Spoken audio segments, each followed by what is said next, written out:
Feeling ko hindi at natatatimba. Sa susunod na lang. So, balik ulit tayo sa sunod na linggo. Agalan natin kung gusto mo. Pagkaraan ng 1.2 kilometro, kumanan sa Caballero Street. Feeling ko dati. Ayan guys, ito yung mga kalista.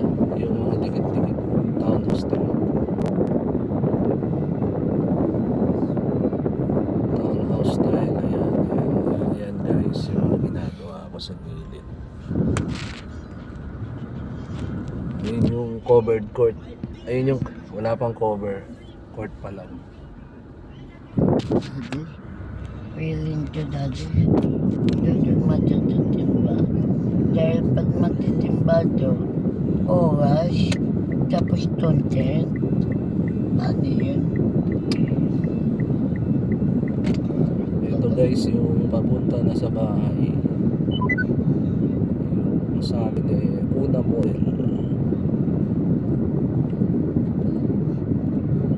Kumaliwa. Ito yung end unit guys na napakaganda. Lawak ng lupa. Ito yung sa amin guys.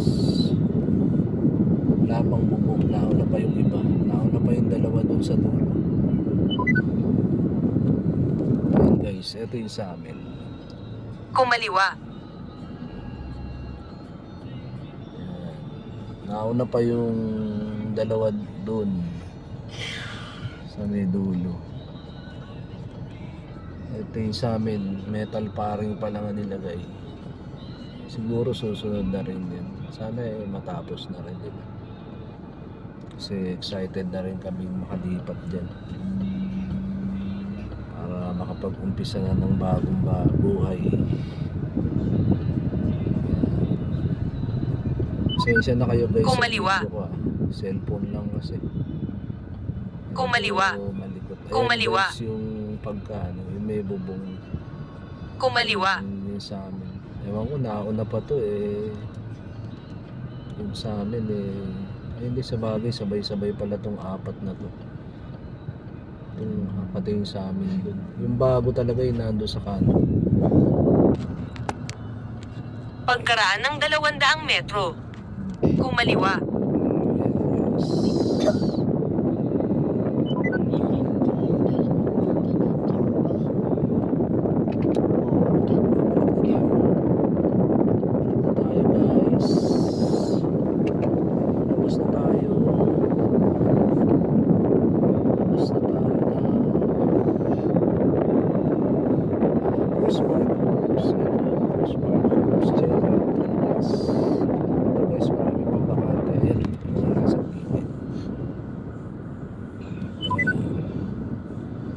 Ayun yung likod ng bahay namin. Likod.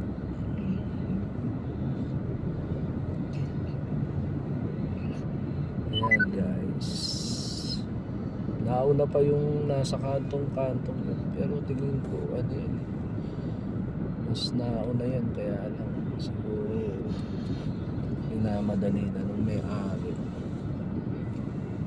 Yung sa amin kasi ang turnover na ito, sabi etong December, hindi ko lang alam kung anong araw ng December, pero sana, pero mabilis lang silang gumawa saglit lang nila gawin so I hope na matapos nila to bago mag December. Yun nga wala pang isang buwan nagawa nila yun nasa kantong yun. Ang ganda nun guys, kahit maglagay ka ng swimming pool, ang laki ng lote. Yung sa amin kasi ano lang 99 square meter. Pero yung doon tingin ko 100 plus yun. Kahit magka swimming pool ka doon, pwede. May garahe pa. Kasya pa Kumaliwa. ng sasakyan. Ang lawak nun yung kanto na yun guys. Ayun lawak niyan. Ito yung sa amin Dito sa gitna may itatayo pa dyan guys. Yan, may itatayo pa dyan. Kaya lang hindi pa tinatayo. Hindi ko lang alam kung kailan yung may kanyang taon ng cover Yan. First Park Homes yan guys. First Park First Park Homes, General Trias. Yan, ayan yung kabuuan ng ano nila. Ang lawak pa. Inuna nila yung mga dikit-dikit. Yung kung tawagin ay townhouse. Yung may townhouse kung tawagin kasi may sarili ng garahe. Hindi mo naman masabing row house kasi nga. Row house, di ba, wala namang garahe. Kapiraso lang ang lote sa harap. Pero yan, yung mga dikit-dikit na yan, may mga garahe. Pwede ka maggarahe ng maliliit na auto. So yan. Yan lang guys. Update ko lang kayo sa ating mumunting tahanan. Pagdating ng araw dito na tayo titira.